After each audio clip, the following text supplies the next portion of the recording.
Dolphins, there's definitely something unique and wonderful about them.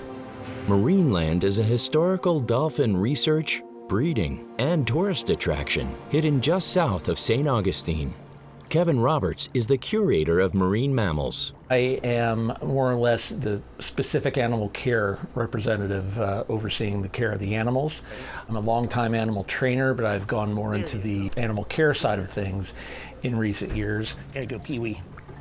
On a daily basis, first thing in the morning, usually we'll do what we call morning rounds, just going around taking a look at the animals, basically do a head to tail overview of each animal, looking for any changes from the day before, anything that might be questionable at all in any part of the body, inside the mouth, inside the blowhole, anything external on the animal's body.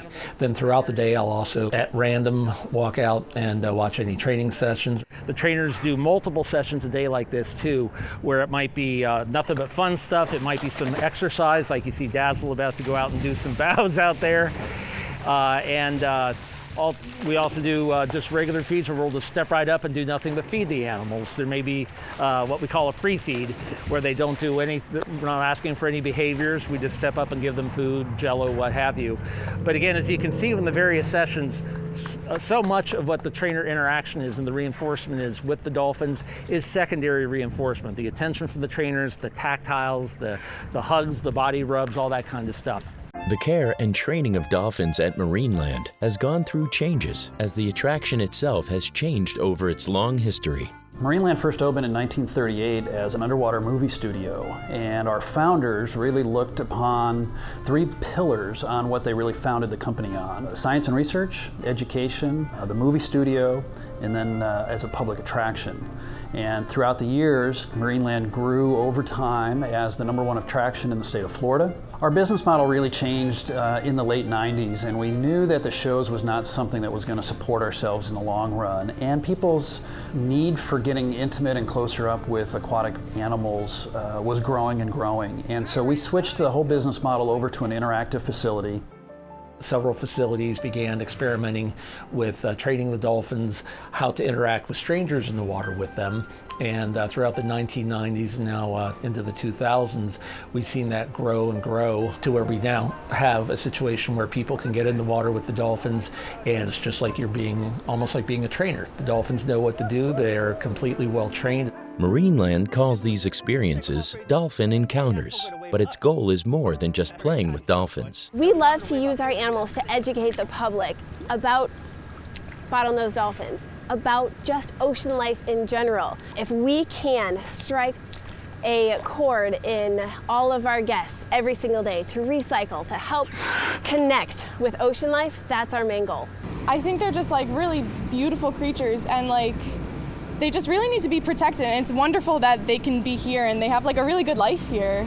It's amazing. Very good. How was that one, Tokoi? Oh, it was a wet kiss! Good girl. Marineland's historical breeding program is also an important part of its mission. So this is Coquina, our youngest dolphin. She's 15 months old now. She's in here with her mama and her grandma. Grandma Betty's in her late 40s, and her mom Dazzle's in her mid-20s. Coquina is another representative of the world's longest bottlenose dolphin breeding program. Marineland's been breeding dolphins since the 1940s, and as you can tell, she's a very precocious little kid. Enjoys human contact quite a bit. Roberts routinely uses ultrasounds to monitor the reproductive status of females. This is Roxy's left ovary. You can kind of see the outline here with a bit of a ligament running through the middle of it.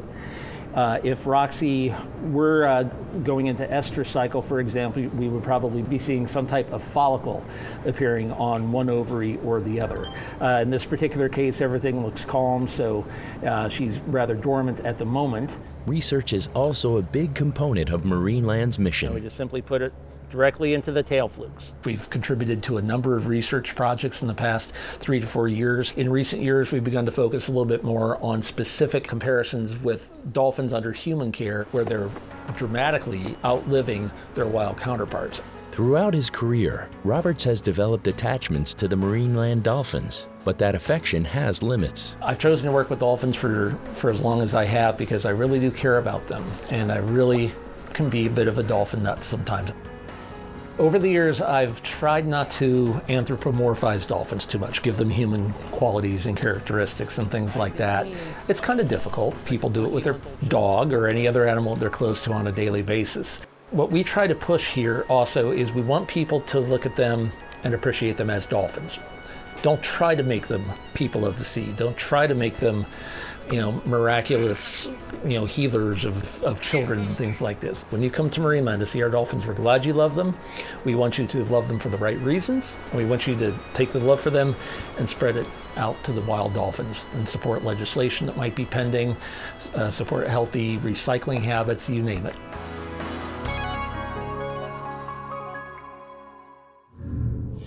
See full episodes of One Central Florida the first Thursday of each month at 8 p.m.